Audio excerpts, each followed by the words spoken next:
both Okay. sulking when you're ready. Very well, Shylock. I will take good care of her, despite her sour disposition. You know what? This is a punch Nobody to my comes on heart, in the morning just about, said so I'm Shylock, just going to by listen way to the of a rest of my goodbye. book. Well, don't blame me. You're the one that raised her. Might have added a soupçon of human kindness to all the guilt and kvetching if you didn't want her to run off to be a pirate. You, you, you, you, you do not talk this way of my daughter. You give me my ducats, but you take my daughter. I am... Starting route to 572 Really? Main Road. Proceed to the route, then turn left onto East Chicago Street.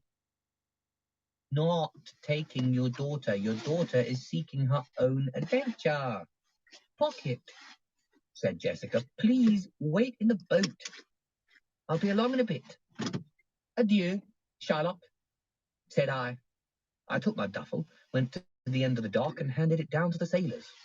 There was much embracing and many tears, and when Jessica finally joined me in the longboat, Shylock stood and watched us until we were all the way out into the harbour, and his dark figure, topped by his yellow hat, was still there, even as we raised anchor and set sail.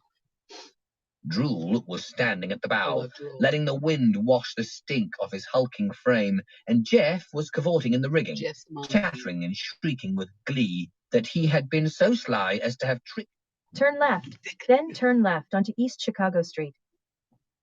us into building all this smashing monkey climbing equipment for him. Nerissa had decided to join us on our travels, and she stood by the helm with Montano, whom Othello had appointed as our captain and pilot. After he took his seat on the council, the Moor had given us the ship and crew. Turn left onto East Chicago Street. I am not. Thanks for our service to him in Venice. Desdemona, as mistress of the estate, had rescinded her father's instructions and saw that half of Brabantio's fortune, along with the villa at Belmont, went to her sister Portia, on the one condition that she never let her handsome yet terribly thick husband Bassanio manage the money.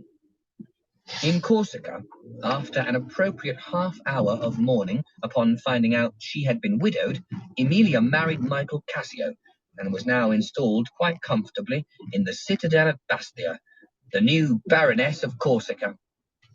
I worry about Papa. Continue onto God East damn it. Chicago Street. Jessica said. He will be fine. He has his spectacles, so he can do his own accounts. And that widow, Esther, is taking care of him at the house. She has a healthy laugh and won't put up with his bollocks. Shylock had nearly smiled when he met her. The possibilities are as dazzling as they are. At the next light, turn left. What? This motherfucker never Disgusting. tells me to turn this much. Tubal had hired the woman to look after his friend. It turned out that it had been Iago who had hired the two huge Jews to kill us, not Tubal.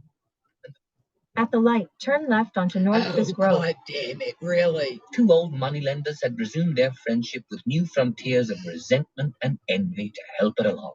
How do you mute Can you even get to China by sea? Asked Jessica, as we stood at the rail at the rear of the ship, watching Venice recede into the horizon, the shadow of the Black Dragon following behind, just below the surface of the water? No idea. I thought we agreed when we decided In 2.5 miles, turn left onto Newton Road. to go pirating that you will learn the nautical bits and I will compose bawdy songs of our legendary adventures. Marco Polo says it may be possible, but he also said that we may have to take her overland to get her home. Montano thinks there may be a river to China from the Black Sea. If not, we can sail back the other way. South, she provided. If you say so. We will get her back to her own kind, if there are any left, even if we have to sail the Serpent of Venice or all the seven seas together. There are seven seas, right? It's a shit name for a ship, she said. I'd had the name of our ship emblazoned on her stern in great gilt letters, and an effigy of Vivian carved in ebony graced her bow. Well, we aren't going to call the ship the Dread Pirate Jessica. That, my dear, is a shit name for a ship. Ah, she arred. Afterward. Yes, there's a bloody afterword, but let's have the author read it. I'm sure by now you thought, I've read Othello and The Merchant of Venice, and try as I may, I do not remember the part about a fool knobbing a dragon. Perhaps I should give them another look. If you decide to go in that direction, and there are certainly worse ways to spend your time, you may be somewhat disappointed to find that Shakespeare left that part out. The Serpent of Venice was inspired and draws upon three works of literature: The Cask of Amontillado, a short story by Edgar Allan Poe, The Merchant of Venice, and Othello, The Moor of Venice, William Shakespeare. Also, there is no little contribution from Shakespeare's King Lear, which was the inspiration for my previous novel, Fool, in which Pocket, Drool, and Jeff first appear. I've also quoted or paraphrased lines from about another dozen or so of Shakespeare's plays. Right now, I couldn't tell you from where. Trying to reconcile a story built from so many diverse sources while also trying to accommodate history can lead, I'm sure, to some confusion. So I hope I can clear up a few details about history, characters, and attitudes here. History. As the foreword states, The Serpent of Venice is set in the mythical late 13th century. This was necessary to continue Pocket's story, which ends in the same period in Fool, so I set Serpent several hundred years earlier than the source materials. Othello is set during the time when the Phoenician Empire is at war with the Ottoman Empire, which was throughout much of the 16th century. In the play, Othello is sent to Cyprus to thwart an invasion by the Turks. The Turks took Cyprus from the Venetians in 1570, so I assume that Shakespeare is working in a time contemporary to his own. It's estimated that Othello was written around 1600 or 1601. The Merchant of Venice, approximately 1596 or 1598, is also set in a time contemporary to Shakespeare's, and one assumes that the conventions and mores of this time would at least resonate with his London audiences. More about that later. At the next stop sign, turn left.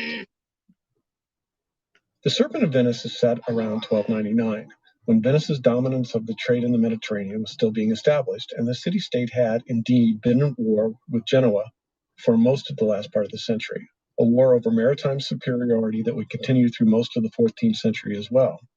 I moved the action taken from Othello from the island of Cyprus, which was strategically valuable to the Turks in the 1500s, to the island of Corsica, which is almost literally in Genoa's backyard, in order to facilitate the travel to Genoa and back in a time frame that would fit the story. Here the story was driven by history as much as by the influence of the plays or stories. The Cask of Amontillado specifies no particular time, but one infers that it takes place sometime in the 18th century. Easy enough to reconcile, since carnival time in Venice seems to have remained constant for hundreds of years.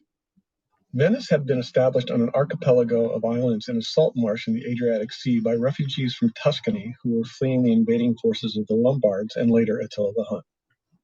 Protected by a natural moat on the land side and barrier islands called the Lido on the seaside, Venice grew into a powerful trading city with a representative republic as its government. The senators were elected from neighborhoods, and a doge or duke was elected by senators and was advised by a council of 6 senators who ascended by seniority and election of their peers. Different sources I found said that the number of the council varied from 6 to 12 at different times, so I chose 6 for the story to give the position more power. This representative republic was maintained in various forms until 1287, when Doge Giovanni Dandolo proposed that the eligibility of the council be limited only to those whose fathers had been on the council. By 1299, it had become law, and the republic became more of an inheritable oligarchy. This is the law that Iago and Antonio attempt to exploit by trying to arrange the marriage of Bassanio to Portia and eliminate Othello, who, by the circumstances I've created in the story, has been awarded Brabantio's seat on the council.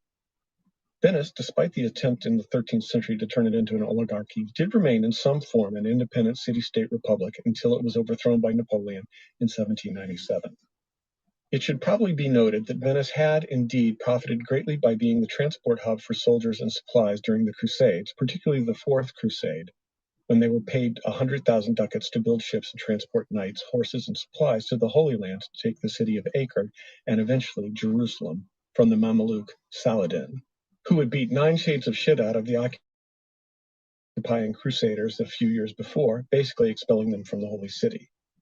The Venetians would use their influence and the Crusader soldiers to attack their trade competitors on the Dalmatian coast, Croatia now, and take the Christian city of Constantinople, for which the Pope would eventually threaten to excommunicate the entire city. Venice also maintained some trading relationships with the Mamelukes, also a practice forbidden by the Pope. As with Antonio and Serpent, Venice sold materials to build war machines. In all cases, Venice built the ships that were paid for. What? What? What? What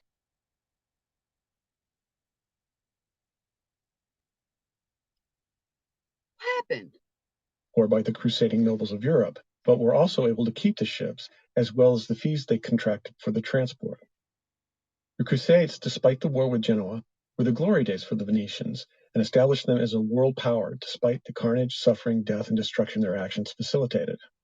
To the specific 1298 Battle of Curzola I cite, all but 12 of Venice's 95 galleys were lost to Genoa. Oh. The admiral, Dandolo, who was the son of the Doge, committed suicide and shame. Among the prisoners taken was a Venetian merchant called Marco Polo, who was imprisoned in Genoa. In Serpent, this is the battle from which Venice barely recovered, which puts Othello, a mercenary, in the position of saving the city. While in prison, Marco Polo would dictate the tales of his travels to another prisoner called Rustichello. It was easy enough to make this prisoner a beef-brained ninny with the gift of perfect recall. Thus, Drool becomes the author of the travels of Marco Polo. In Polo's book, he describes vicious man-eating reptiles that live in the Chinese rivers. It's fairly obvious to us now that he's talking about crocodiles, but at the time he does not use the term, and he also describes birds large enough to seize an elephant with its talons and lift it into the air. So who's to say he didn't smuggle out a baby dragon in his rucksack? Characters. More than 34 named characters appear in The Merchant of Venice and Othello, as well as the 4 characters I carried over from Fool and the 2 characters from the Cask of Amontillado. Most have Italian-sounding names, and some of the characters even have identical names. For example, there's a Gratiano in both plays. There are far too many characters to include them all in a single comic novel and not lose the thread of the story, already made somewhat complex by marrying the 3 source works. Further, it was an annoying reality that Shakespeare named 2 of Antonio's associates Salarino and Salanio. A modern novelist would never do this, as the eye confuses the 2 similar names almost by habit. They teach that on the first day in author school. And in The Merchant of Venice, the 2 serve exactly the same function and appear to share a personality. In author school?